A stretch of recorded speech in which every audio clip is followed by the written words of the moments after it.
ప్రియమైనటువంటి ప్రియ సహోదరి సహోదరులకు ప్రభు అయిన యేసుక్రీస్తు నామం పేరిట 2025 నూతన సంవత్సర శుభాకాంక్షలు మీకును మీ కుటుంబ సభ్యులకును ప్రభు అయిన యేసుక్రీస్తు నామములో తెలియజేస్తున్నాను. దేవుడు మిమ్మలను మీ కుటుంబాలను కాపాడి రక్షించునుగాక.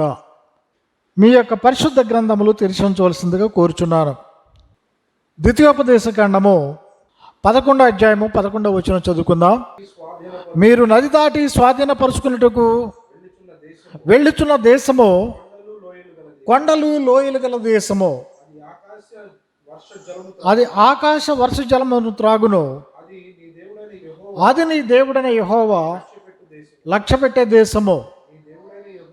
నీ దేవుడైన యెహోవా కన్నులు సంవత్సరాది మొదలుకొని సంవత్సరాంతం వరకు ఎల్లప్పుడూ దాని మీద ఉండను. తర్వాత చదవండి.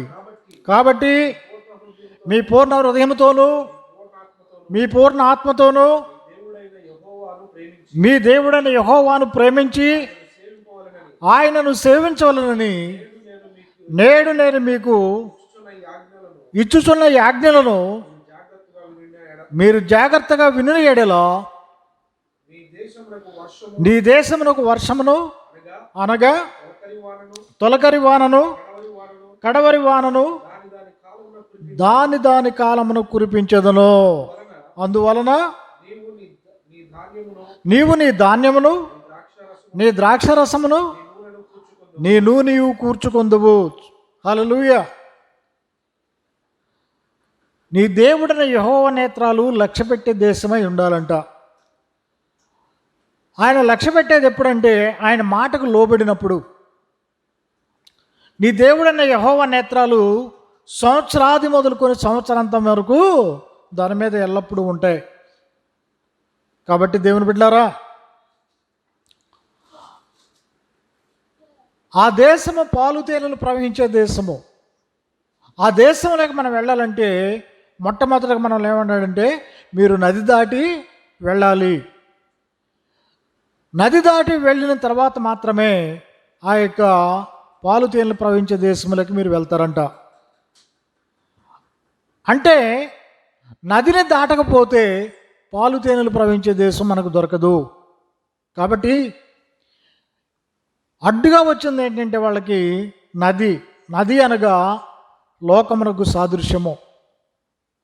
ఈ లోకములో మరి ప్రేమైన దేవుని బిడ్డలారా, ఆయనలో మనం ముందుకు సాగిపోవాలంటే ఆ దేశంలో మనం ప్రవేశించాలంటే దేవుని బిడ్డలారా నది దాటాలి. నది దాటాలంటే ఈత రావాలి.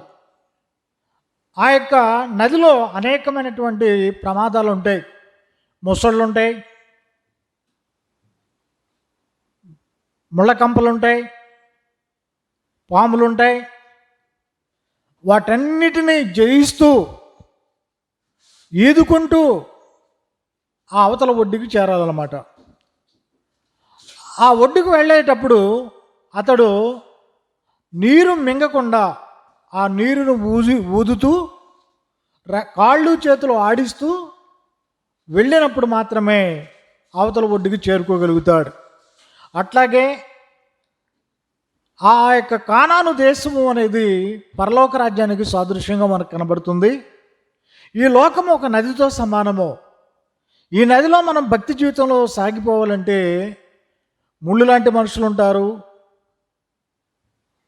ముసళ్ళ లాంటి మనుషులు ఉంటారు, ముళ్ళకంపల లాంటి మనుషులు ఉంటారు, పాముల లాంటి మనుషులు ఉంటారు. వీళ్ళందరితో కూడా మనము తెలివితేటలుగా ముందుకు ఆత్మీయ స్థితిలో మన భక్తిని కాపాడుకుంటూ ఆ కాళ్ళు చేతులు ఆడిస్తూ ఏ విధంగా దాటి అవతలకి వెళ్తాడో అప్పుడు ఆ వాగ్దాన దేశంలో అడుగు పెడతారంట. కాబట్టి ఈ లోకంలో భక్తి అనే ఈత నేర్చుకోవాలి. మనం ప్రార్థన అనే ఈత రావాలి. వాక్యం చదువుకునేటువంటి విద్య నేర్చుకోవాలి.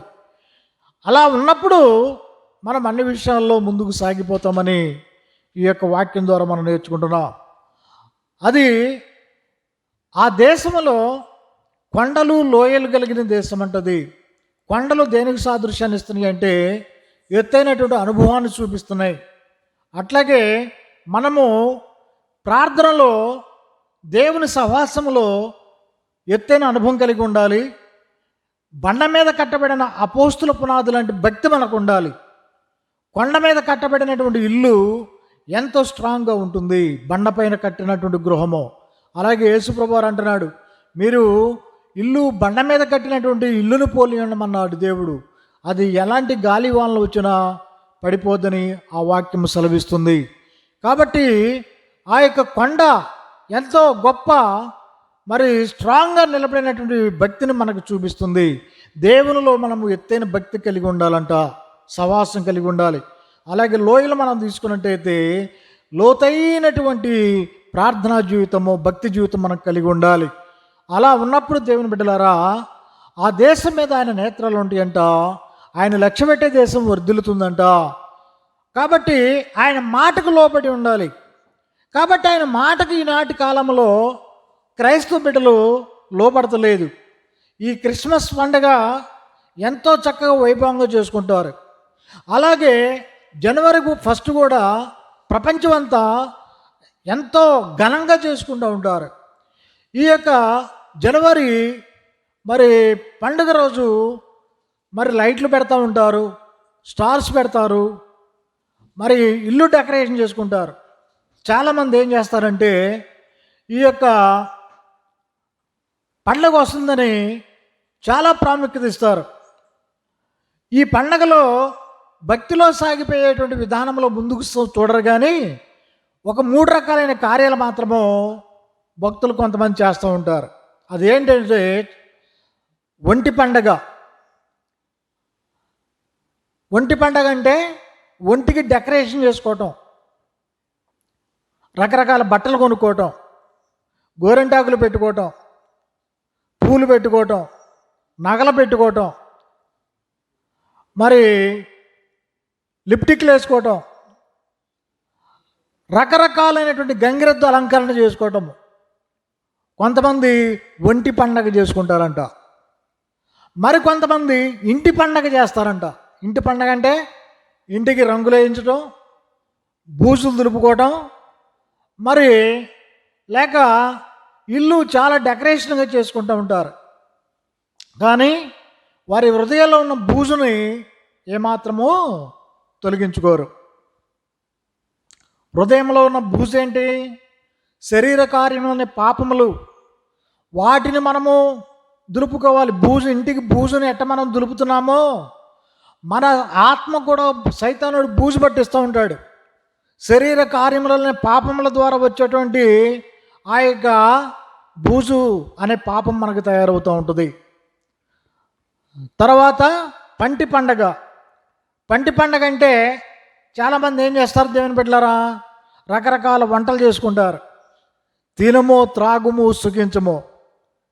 పైన స్టార్లు, లోపల బీర్లు. ఇష్టానుసారమైనటువంటి విధానములో తినుము, త్రాగుము, సుఖించమంట పంటి పండగలు చేసుకుంటూ ఉంటారు. ప్రార్థనకు ప్రాముఖ్యతనివ్వరు, వాక్యం చదువుకోవడానికి ప్రాముఖ్యతనివ్వరు, నమ్మి మారు మనసు పొంది బాప్తిసం పొందరు. మరి రక్షణ అంటే ఏంటో తెలియకుండా, లోతైన ప్రార్థన జీవితం అంటే ఏంటో తెలియకుండా, ఆత్మీయ జీవితంలో ఎదుగుదల అంటే ఏంటో తెలియకుండా పంటి పండగలు చేసుకునే విధానంలో ఉంటారు. ఇప్పుడు చెప్పండి, ఎన్ని పండగలు చేసుకుంటారు ఈ యొక్క జనవరి 1కి? ఒంటి పండగ అంటే రకరకాల బట్టలు, సోకులు చేసుకోవటం, డెకరేషన్లు చేసుకోవటం, గంగిరెద్దు అలంకరణలు చేసుకోవటం. రెండో పండగ పేరేంటి? ఇంటి పండగ. ఇంటికి కలర్స్ వేయించుకుంటారు, బూజు దులుపుకుంటారు, అన్ని బాగానే ఉంటాయి, కానీ హృదయం అనే ఇల్లును బాగు చేసుకోరు. మూడో పండగ ఏం చేస్తారు? జనవరి 1కి పంటి పండగ చేస్తారు. రకరకాల రుచులు తింటూ ఉంటారు. ఇక అయిపోయింది, జనవరి 1 అయిపోయింది. సోప్ సాల్వేషన్ అట్టుగా తినుము, త్రాగము, సుఖించమంట చేసాము అని బ్రహ్మాండంగా ఎంజాయ్ చేస్తాం అనుకుంటూ ఉంటారు. ఇది నామకార్థ క్రైస్తవులు చేసే పని. ఇది నామకార్థ క్రైస్తవులకు ఆ పండగ. ఈ నామకార్థ క్రైస్తవులు 3 పండగలు కంపల్సరీ చేస్తారు. ఏం చేస్తారు చెప్పండి? ఒంటి పండగ చేస్తారు, ఇంటి పండగ చేస్తారు, పంటి పండగ మాత్రం కంపల్సరీగా చేస్తారు. ఇది ఎవరి పనులు? నామకార్థ క్రైస్తవులు చేసే పనులు. వీళ్ళకి దేవుని రాజ్యం ఎట్టి పరిస్థితుల్లో ఉండదు. పండగ రోజు చాలా అడావుడిగా ఉంటారు ఊళ్ళో కుక్కలన్నీ. పండగకి అదే ఊళ్ళోనంట పప్పనాలు జరుగుతుంటే కుక్కలు అడావుడిగా ఉంటాయంట. అట్లాగే పండగ కార్యక్రమం దేవుడు నూతనమైన సంవత్సరం మనకి ఇచ్చాడని కృతజ్ఞత కలిగి మరి చక్కగా దేవునికి మారుమనసు పొంది పశ్చాత్తాపడి ఈ నూతన సంవత్సరంలో నా పాపములన్నీ కూడా నేను తీసివేసుకుంటున్నాను, నా హృదయమైన ఇంటిని నేను బాగు చేసుకుంటున్నాను, నేను మారుమనసు పొందుతున్నాను, నేను ఇక ఎన్నడూ త్రాగను, ఇక ఎన్నడూ వ్యభిచారం చేయను, ఎన్నడూ నా యొక్క పాప జీవితంలో నేను నడవనని ఆ యొక్క కొత్త సంవత్సరంలో తీర్మానం చేసుకోరు. కానీ ఈ 3 పండగలు మాత్రం నామకార్థ క్రైస్తవులు చాలా బిజీగా చేసుకుంటూ ఉంటారు. పండగ బ్రహ్మాండంగా చేసాం, వాడికంటే నేను ఎక్కువ పెద్ద స్టార్ పెట్టాను అంటాడు. మరి ప్రియమైన దేవుని బిడ్డలారా, ఇలాంటి యొక్క పద్ధతులన్నీ కూడా దేవుడు ఏమన్నాడంటే, మరి ఉదాహరణకి ఆ కానాను విందులో వివాహము జరుగుతుంది. అక్కడ మనం చూద్దాం రండి. కానాను యొక్క విందులో ప్రభువారు ఏం చేశారో చూద్దాం. యోహాను సువార్త 2వ అధ్యాయము 1వ వచనము నుండి చదవండి. 3వ దినమన గలిలయలోని కానాను అనే ఊరిలో ఒక వివాహము జరిగెను. యేసు తల్లి అక్కడే ఉండి యేసును ఆయన శిశువులను ఆ వివాహమున కొరకు పిలువబడరి. అప్పుడు అక్కడ ఏమైపోయిందంట, వివాహము కొరకు ద్రాక్ష రసం చేసుకుంటే ఆ ద్రాక్ష రసం కొద్ది మందికి మాత్రమే వచ్చిందనమాట. మరియమ్మ గారు యేసుక్రీస్తు తల్లి గారు ఆ విందు ప్రధాని బాధపడుతున్నారు, వచ్చిన బంధువులందరూ చనుక్కుంటున్నారు ద్రాక్ష రసం లేదని. ఆ విషయంలో మరియమ్మ తల్లి గారు అక్కడ ఉండి అక్కడ ఉన్న లోటును గుర్తించిందంట ఆమె. యేసుక్రీస్తు తల్లి గారు ప్రభువుకు చెబుతున్నప్పుడు యేసు ఆమెతో ఈ విధంగా చెబుతున్నాడు, అమ్మా నాతో నీకేం పని, నా సమయం ఇంకనూ రాలేదు. నేను ఆయన తల్లి పరిచారకులను చూసి ఆయన మీతో చెప్పినది చేయడని చెప్పాను. యూదుల యొక్క శుద్ధీకరణ ఆచార ప్రకారము 2-3 తూములు 6 రాతి బాణలు అక్కడ ఉండెను. యేసు ఆ బాణలను నీటితో నింపుడని వారితో చెప్పగా వారు వాటిని అంచుల మట్టుకు నింపిని. అప్పుడు ఆయన వారితో, మీరు ఇప్పుడు ఆ యొక్క నీళ్లను ముంచి విందు ప్రధాని యొద్దకు తీసుకొని పోవుడని చెప్పాను. వారు అప్పుడు ఆ నీటిని జగ్గుతో పట్టుకొని తీసుకొని వెళ్ళారు. ఆ ద్రాక్షారసము ఎక్కడి నుండి వచ్చునో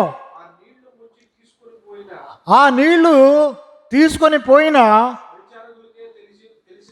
పరిచారకులకే తెలుసును కానీ విందు ప్రధానికి తెలియకపోయాను.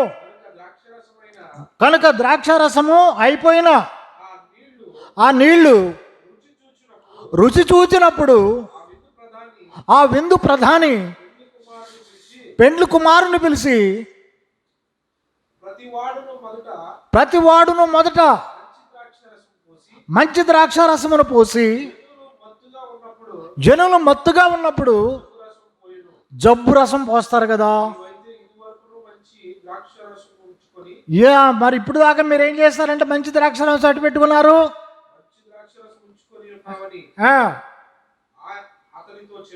అతనితో చెప్పాను,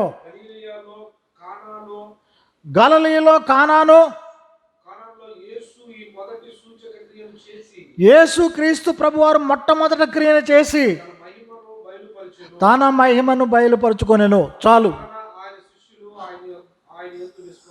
అప్పుడు ఈ అద్భుతం జరిగిన వెంటనే ఆయన శిశువులు ఆయన దేవుడని విశ్వాసం ఉంచారు. దేనికి స్తోత్రం కలుగునుగాక. హల్లెలూయా. ప్రియ దేవుని బిడ్డలారా, కానాను విందులో యేసుక్రీస్తు ప్రభువారు మొట్టమొదటి అద్భుత కార్యము చేశారు. ఇక్కడ ఆయన మినిస్ట్రీలోకి వచ్చినాక మొట్టమొదటి సూచక్రియ కానాను విందులో ప్రారంభం చేశాడు. మరి వివాహము అన్ని విషయంలో ఘనమైనదని ప్రభు సెలవిచ్చారు. కాబట్టి ఘనమైనటువంటి కార్యము వివాహము రోజు మాత్రమే చేస్తున్నట్టుగా మనం చూస్తున్నాం. అయితే అక్కడ జరిగింది ఏంటంటే, ద్రాక్ష రసం ఆ ఇంటి యజమాని కొంత చేయించాడు. ఆ చేయించినటువంటి ఆ ద్రాక్ష రసము బహు కొద్ది మందికి మాత్రం వచ్చిందంట. ఇక ఆ తర్వాత ఏమైంది, అయ్యయ్యో ఇంకా సగం మంది జనం ఉన్నారు, ఇక ద్రాక్ష రసం లేదు, మరి ఏం చేయాలనుకున్నారు. యూదుల యొక్క ఆచార ప్రకారం ఏంటంటే, వారు విందును ఏర్పాటు చేస్తున్నప్పుడు ద్రాక్ష రసము మస్ట్ అండ్ షుడ్ అనమాట. కాబట్టి ఆ ద్రాక్ష రసమే లేకపోవటం వల్ల ఆ వివాహమునకు మరి ఘనత రాదు.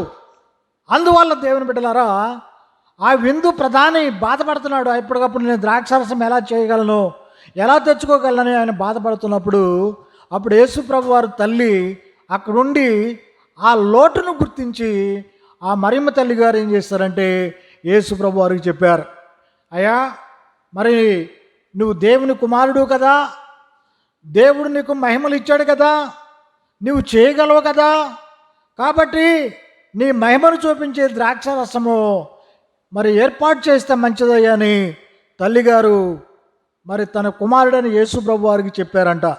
అప్పుడు ప్రభువారు అన్నారు, అమ్మా ఆ మాట నువ్వు కాదు, నువ్వు చెప్పవలసింది, నాకు చెప్పవలసింది నా తండ్రి నాతో చెప్పాలి, నా తండ్రి నాతో చెప్పినప్పుడు నేను చేస్తాను తల్లి, ఈ విషయం నీకు సంబంధించింది కాదు అన్నాడంట.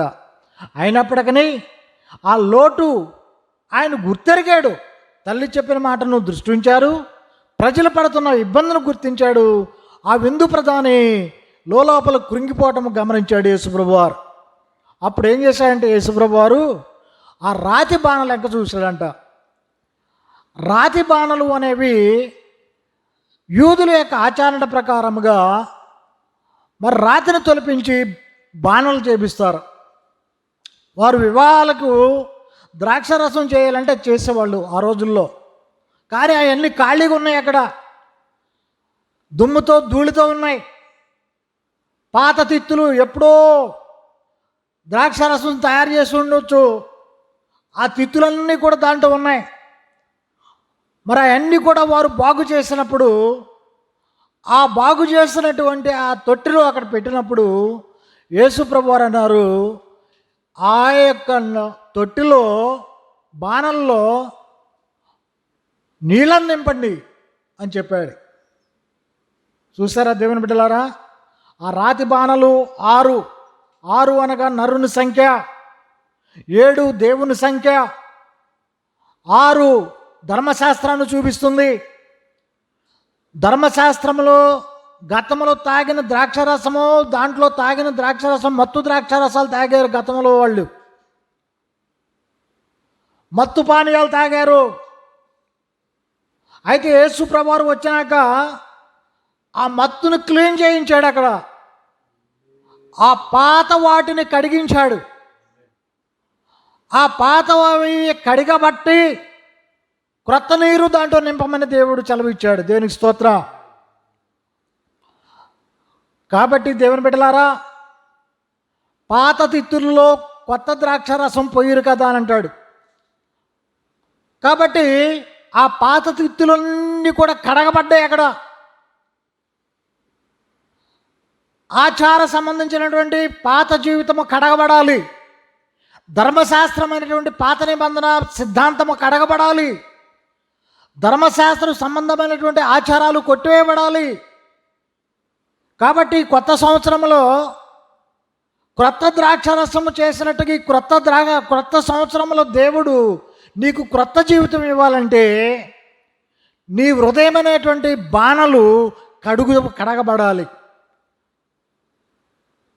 పాత నిబంధన ఆచారముతో మత్తుతోనూ, శరీర కార్యాలతోనూ, పాపపు తలంపులతోనూ, కుళ్ళుతో, క్రోధముతో, ద్వేషముతో, అసూయతో, కక్షలతో, భేదములతో, వ్యభిచారముతో, విగ్రహారాధనలతో, అభిచారములతో, దొంగతనములతోనూ, మోసాలతోనూ చెడ్డగా బ్రతికిన నీ జీవితము కడగబడాలి.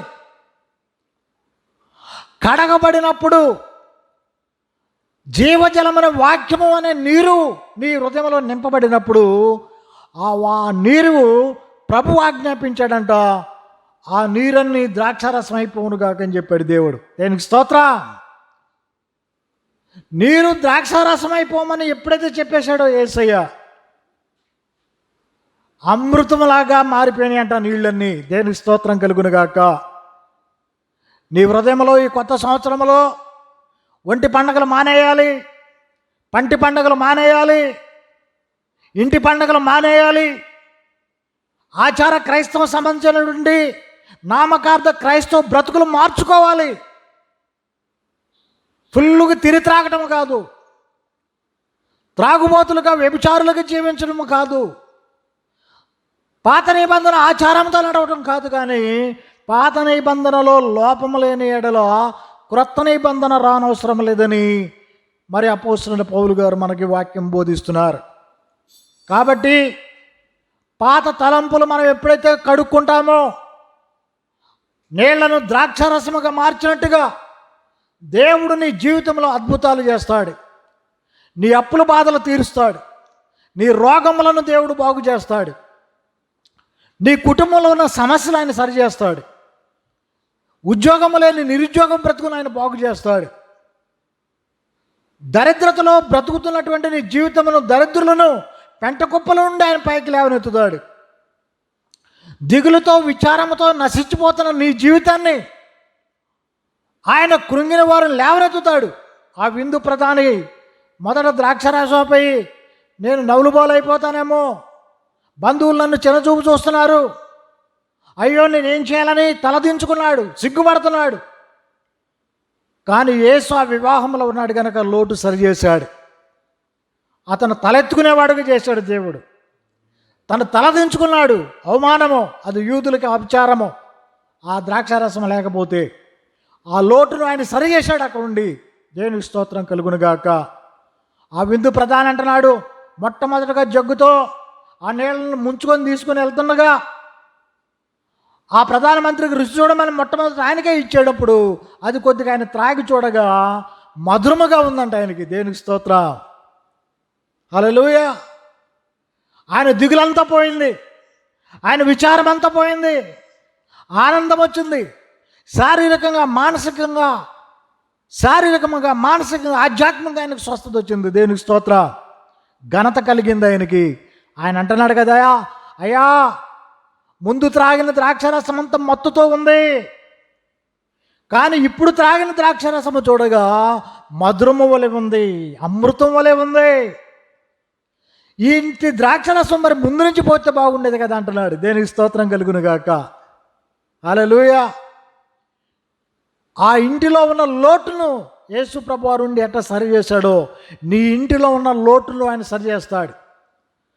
ఎప్పుడు చేస్తాడంటే ఆ 6 రాతి బాణలు కడగబడినట్లుగా, శుద్ధి చేయబడినట్టుగా నీ ఆచారాలన్నీ ఈ కొత్త సంవత్సరంలో నువ్వు మార్చుకుంటే క్రొత్త జీవితాన్ని దేవుడు నీకు ప్రసాదిస్తాడని ఈ వాక్యం యొక్క భావము. దేనికి స్తోత్రం. అలాగే మరి ఒక వాక్యం చదవండి. 1 కొరింథీయులు రాసిన పత్రిక 5వ అధ్యాయం 7వ వచనం చదువుకుందా.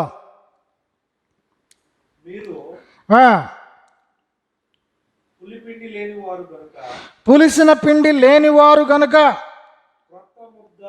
క్రొత్త ముద్ద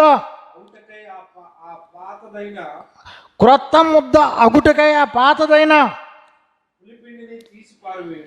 పులిపిండిని తీసి పారవేయుడి. ఇంతేకాక క్రీస్తు అనేటువంటి ఆయన పస్కా పశువు వలె మన కొరకు వధించబడను గనుక పాతదైన పులిపిండితోనైనను దుర్మార్గతయు దుష్టత్వమును పులిపిండితోనైనను కాకుండా నిష్కపట్యమును సత్యములను పులియని రొట్టెలతో పండుగను ఆచరించము. చాలు చాలు. దేనికి స్తోత్రం కలుగునుగాక. హల్లెలూయా. మీరు పులిపిండి లేని వారై ఉండాలి అంటాడు. పులిచిన పిండి కొంచెమైనను చాలు ముద్దంతయు పాడు చేయనని ఉంది. దేవునికి స్తోత్రం. కాబట్టి దేవుని బిడ్డలారా, ఆ కానాను విందులో ఆ రాతి బాణంలో గనక కొంచెం గైనా పాత తిత్తులుగైనా ఉన్నట్లయితే కొత్తగా పోసినటువంటి ఆ నీళ్ల ద్రాక్షరసం కూడా పాడైపోయేది.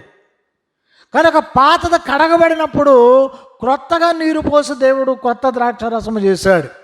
అట్లాగే ఇక్కడ కూడా పులిపిండి లేనటువంటి వారుగా మీరు ఉండాలంటాడు.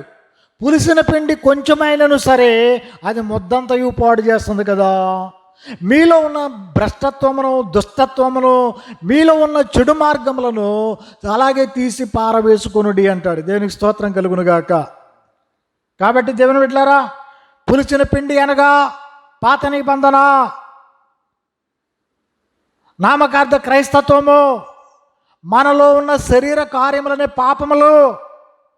ఆ పాపములన్నిటిని మనము జయించాలి. కుళ్ళు, క్రోధము, ద్వేషము, అసూయ, కక్షలు, కార్పణ్యాలు, పొరుగువాని మీద అబద్ధ సాక్ష్యం పలకటాలు, పగ, ద్వేషాలు, ఆంచనలు కట్టించుకోవటాలు, మంత్రశక్తిని పూజించడాలు, విగ్రహారాధన చేయటాలు, బొమ్మలను పూజించడాలు, చేతబడుల దగ్గరికి వెళ్ళే విధానము, నక్షత్రాలను ఫాలో అయ్యి పూజించే విధానము, అన్య దేశం యొక్క సాంప్రదాయాలు, ఇవన్నీ కూడా పులిపిండితో పోల్చాడు దేవుని యొక్క వాక్యములో. ఇట్టి వాటికి మనం దూరస్తులై ఉండాలి. పులిచిన పిండి వలె మీరు కాకుండా శ్రేష్టమైన రొట్టెగా మీరు మార్చబడాలి. దేవునికి స్తోత్రం కలుగును గాక. హల్లెలూయా. పాత నిబంధన ఆచారము కొట్టివేయబడెను, క్రొత్త నిబంధన అనేటువంటి రక్షణ అనుభవంలోకి రావాలను. కాబట్టి ఇక్కడ మొదట మరి ఒక మాట కొంచెం చూస్తున్నాము. 2 కొరింథీయులకు రాసిన పత్రిక 5:17 చదివయా. కాగా ఎవడైనను అనగా ఇక్కడ గమనించండి. కాగా ఎవడైనను అనగా ఒక్క నిమిషం. కాగా ఎవడైనను అంటాడు అక్కడ. ఎవడైనను అంటే రాజులు అవని, గొప్పోళ్ళు అవని, చిన్నోళ్ళు అవని, పెద్దోళ్ళు అవని, ఎలాంటి దేవునికి తారతమ్యం లేదు. ఎలాంటి రాజులైనా సరే కానీ, ఎలాంటి నిరుపేదలైనా కానీ, ఎలాంటి గొప్పవారే కానీ, కలెక్టర్లు అవని, లేకపోతే ఇంకా పెద్ద పెద్ద ఆఫీసర్లు అవని, ఎలాంటి గొప్పవాళ్ళైనా దేవుని దగ్గరికి పోయి వాడు తను తగ్గించుకొని రావాలి. ఎవరైతే వారిని తగ్గించుకొని వస్తారో, ఎలాంటి భేదం లేకుండా, ఎంత గొప్పవాడైనప్పటికీ తాను తగ్గించుకొని ఎవడైనను సరే క్రీస్తు నందు ఉన్న ఎడల వాడు నూతన సృష్టి. దేవుని స్తోత్రం. ఏముందో చెప్పండి. క్రీస్తు నందు ఉన్న ఎడల వాడు నూతనమైన సృష్టి అని దేవుని యొక్క వాక్యం సెలవిస్తుంది. అలాగే ప్రియమైన దేవుని బిడ్డలారా, హబకుక్కు 3వ అధ్యాయము 2-4 వచనాలు చూసినట్లయితే, యెహోవా సంవత్సరములు జరుగుచుండగా నా కార్యములను సఫలపరచుమంటాడు. దేవునికి స్తోత్రం కలుగునుగాక. కొత్త సంవత్సరంలో నాయనా నా వర్కులన్నీ పెండింగ్లో పడిపోయినాయి, నా ఆఫీస్ వర్క్ పెండింగ్లో పడిపోయింది, నా జీతాలు పెండింగ్లో పడిపోయినాయి, లేక నేను ఆర్థిక సమస్యలో ఉన్నాను, నేను అప్పులు ఇచ్చాను, అవి నాకు రావట్లేదు, ఆర్థిక సమస్యతో అల్లాడిపోతున్నాను, కుటుంబ కలహాలతో అల్లాడిపోతున్నాను. కనుక నాయన ఈ నూతన సంవత్సరంలో నూతన సృష్టి నా పక్షమున చేయమని హబకుక్కు ప్రార్థన చేస్తున్నట్టుగా మనం కూడా ప్రార్థన చేద్దాం. యెహోవా సంవత్సరములు జరుగుతుండగా నా కార్యములను నూతనపరచము, సఫలపరచము అని అడుగుతున్నాడు. దేవునికి స్తోత్రం కలుగునుగాక. నీ కార్యములు దేవుడు సఫలపరచాలంటే నీలో పులిచిన పిండి ఉందేమో అది గుర్తించాలి. నీలో ఉన్న శరీర కార్యములని పాపములు తొలగించాలి. ఇంటిపైన స్టార్లు పెడుతున్నావు, మంచిదే. స్టారు దేనికి సాదృశ్యము? నీతిమంతులకు సాదృశ్యము, అపోస్తులకు సాదృశ్యము. అపోస్తులకి సాదృశ్యం అని ఎట్లా చెప్పగలుగుతున్నామంటే 5 స్టెప్స్ 5 నక్షత్రాల్లో ఆ నక్షత్రంలో కనబడుతుంది. నక్షత్రానికి 5 కోణాలు కనబడుతూ ఉంటాయి. 5 కోణాల్లో ఏ కోణం తప్పిపోయినా అది ఎందుకు పనికిరాదు. అట్లాగే నక్షత్రములకు 5 కోణాలు ఉన్నాయి కదా.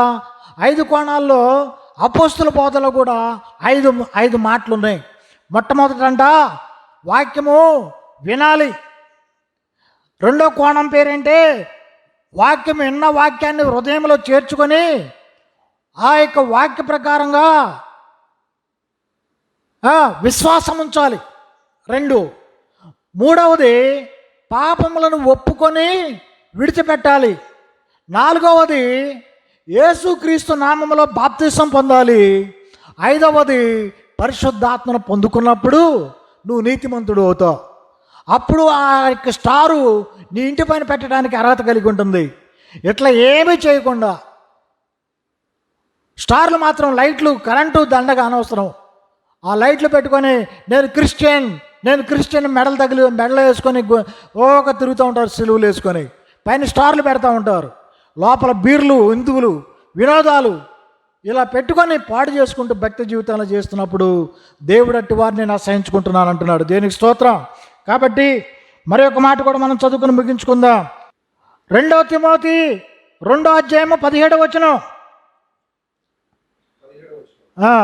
కొరుకుడు పుండు ప్రాకినట్టు వారి మాటలు ప్రాకును,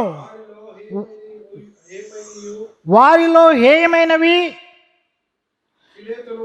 ఫిలేతులు ఉన్నారు. ఫిలేతులు అంటే వీళ్ళు అబద్ధ బోధకులు చెప్పిన మాటలు మనం వినకూడదు. అవి కొరుకుడు పుండు కంటే ఘోరమైనట. చాలు. కనుక అబద్ధ బోధకులు ఏం చేస్తున్నారంటే మీ పాపములు ఖండించకుండా వాక్యాలు చెబుతున్నారు, మెప్పుడు బోధలు చెబుతున్నారు, ప్రేమతో బోధిస్తున్నారు, ఆశీర్వాదాల కొరకు వాక్యాలు చెబుతున్నారు. కానీ మిమ్మల్ని ఖండించి బుద్ధి చెప్పి మిమ్మల్ని సన్మార్గంలోకి నడిపించే బోధలు చేయటం లేదు. అందుకని మత్తయి సువార్త 16:6 ఏముందంటే, అప్పుడు యేసు చూచుకొనడి పరిచయులు సద్దూకాయలు అను వారి పులిసిన పిండిని గురించి జాగ్రత్త పడుడని వారితో చెప్పాను. సద్దూకాయల్ని పరిచయుల యొక్క భక్తి మీలో ఉంటే మీరు పులిపిండి లాంటి వారు అవుతారు. కనుక మీరు జాగ్రత్తగా ఉండడని దేవుని యొక్క వాక్యం సెలవిస్తుంది. అలాగే దేవుని బిడ్డలారా, 1 కొరింథీయులకు రాసిన పత్రిక 1:5-7 మీరు పులిపిండి లేని వారు గనుక క్రొత్త ముద్దవుటకై ఆ పాతదైన పులిపిండిని తీసి పారవేయుడి. అయితే అంతేకాక క్రీస్తు అను మన పస్కా పశువును వధింపబడెను. అందుకొరకు మనకు క్రీస్తు ఆయన పస్కా పశువులు వధించబడ్డాడు. ఆయన రక్తంలో మనం కడగబడుతున్నాం. కనుక దేవుని బిడ్డలారా, ఈ క్రొత్త సంవత్సరంలో అయ్యా నీ కనుదృష్టి నా మీద ఉంచయ్యా, ఈ సంవత్సరమైనా నా పనులన్నీ కూడా సఫలమగినట్లుగా సహాయం చేయి, ఆశీర్వాదాలు నాకు నా కుటుంబానికి వచ్చినట్లుగా సహాయం చేయమని మనం దేవుడిని వేడుకుందాం. అప్పుడు నీ దేవుడని యెహోవా నేత్రాలు సంవత్సరాది మొదలుకొని సంవత్సరాంతం వరకు ఆ పాలు తేనెలు ప్రవహించే దేశంలో ఉండి అనేక ఆశీర్వాదాలు తన పశువుల మందను దీవించినట్టుగా, భూఫలమును ఆశీర్వదించినట్టుగా, సారవంతమైన భూములను ఇచ్చినట్టుగా, పాడి పంటలు పశుపక్షాదులు ఇచ్చినట్టుగా దేవుడు నేను దీవిస్తాడు. ద్వితీయోపదేశకాండం 28:4 ప్రకారంగా నీ గర్భఫలమయు నీ భూఫలము నీ పశువుల మంద దీవించబడుతుందని చెప్తున్నాడు దేవుని యొక్క వాక్యంలో. ఆయన మాటకు లోబడాలి, ఆయన వాక్యానికి లోబడాలి. మనలో ఉన్న పాపమును తీసి పారవేసుకొని మనం ఎప్పుడైతే దేవునికి సరెండర్ అయిపోయి ఉంటామో ఆ 6 రాతి బాణలు కడగబడి క్రొత్త నీరు నింపబడి మధురమైన ద్రాక్షారసంగా మార్చబడ్డట్టుగా దేవుడు నీ యొక్క జీవితంలో మధురమైన ఆశీర్వాదాలు ఈ నూతన సంవత్సరంలో ప్రభువు మీకు దయచేయునుగాక. మిమ్మలను, మీ కుటుంబాలను, మీ పాడి పంటలను, పశుపక్షాదులను దేవుడు మిమ్మల్ని ఆశీర్వదించునుగాక. ఈ వాక్యమైన ప్రతి బిడ్డకి నూతనమైన ఆశీర్వాదాలు ఈ నూతన సంవత్సరములు దిగివచ్చునుగాక. దేవుడు మిమ్మల్ని దీవించునుగాక. ఆమెన్. స్తోత్రములు నాయన, కృప కలిగిన తండ్రి, ప్రేమ కలిగిన నాయన, నీ పాదములు వందనాలు. ఇప్పటి వరకు నాయన మా ప్రియ బిడ్డలు నీ వాక్యమును ఎంతో చక్కగా విన్నారు నాయన. సంవత్సరాది మొదలుకొని సంవత్సరాంతం వరకు నాయన నీ దయా కిరీటము నాయన ప్రతి ఒక్కరి మీద ఉంచబడినట్లుగా సహాయం చేయండి.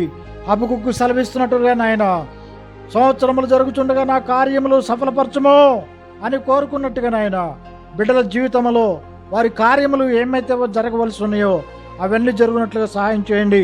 దుఃఖములో ఉన్న వారికి ఓదార్పు దయచేయండి. మరి నా ప్రభువా, సంతానము లేని వారికి సంతానము కలుగు చేయండి. ఆర్థిక సమస్యలతో అల్లాడుతున్న బిడ్డలకు వారి ఆర్థిక సమస్యలను తీర్చండి. ఉద్యోగం లేని బిడ్డలకు ఉద్యోగాలు దయచేయండి. ఉద్యోగముల సమస్యలు ఉన్న బిడ్డలకు ఉద్యోగాల సమస్యలు తీరుటకు సహాయం చేయండి. అయా సంతానం లేని బిడ్డలకు సంతానం కలుగు చేయండి నాయన. కుటుంబంలో ఉన్న సమస్యలను పారతోలండి నాయన. వారికి ఇచ్చిన గర్భఫలాలను దీవించండి. పాడి పంటలు పశుపక్షాదులను మీరు ఆశీర్వదించండి ప్రభువా. ఈ నూతన సంవత్సరంలో కానాను విందులో ఆ లోటుని మీరు గుర్తెరిగి ఆ కానాను విందులో ఆనందము వచ్చినట్లుగా, నీళ్లను ద్రాక్షరసముగా మార్చినట్టుగా ఆ యొక్క బిడ్డలను మీరు ఆశీర్వదించండి నాయన. దేవా, ఈ సంవత్సరం మొదలుకొని మరలా వచ్చే కొత్త సంవత్సరం వరకు మమ్మల్ని మీరు రెక్కల చాటు మరుగుపరుచుకోమని, బిడ్డలను కాపాడి రక్షించమని యేసు నామమున ప్రార్థిస్తున్నాం తండ్రి. ఆమేన్, ఆమేన్. తండ్రి, కుమార, పరిశుద్ధాత్మ త్రియేక దేవుడు మిమ్మల్ని కాపాడి రక్షించి ఈ నూతన సంవత్సరంలో ఆయన కాపుదలతో మిమ్మల్ని వర్ధిలింప చేయనుగాక. ఆమేన్, ఆమేన్. మీ ప్రార్థన అవసరములు మాకు తెలియజేసిన ఎడల క్రింద కనబడుతున్న ఈ నెంబర్స్కి కాల్ చేసి మీ ప్రార్థన అవసరతలు తెలియచేయండి. దైవజనులు మీ కొరకు ప్రార్థించడానికి ఎల్లప్పుడూ సిద్ధముగా ఉన్నారు. ఒకవేళ మీరు ఏ చర్చికి వెళ్ళని వారైతే రండి, ఈ క్రింద కనపడుతున్న నెంబర్ని సంప్రదించండి. ఆధ్యాత్మిక జీవితంలో దేవుని సన్నిధిలో బాహుబలముగా గడుపుటకు ఇష్టపడిన వారు రండి. ఈ వర్తమానములు మీకు దీవెనకరంగా ఉన్నట్లయితే ఈ వీడియోస్ని మీ బంధువులకు, మీ స్నేహితులకు షేర్ చేయండి. మరిన్ని ఆత్మీయ వర్తమానములు మిస్ కాకుండా చూడాలి అనంటే ఇప్పుడే ఈ ఛానల్ని సబ్స్క్రైబ్ చేసుకోండి. God bless you and may God bless you.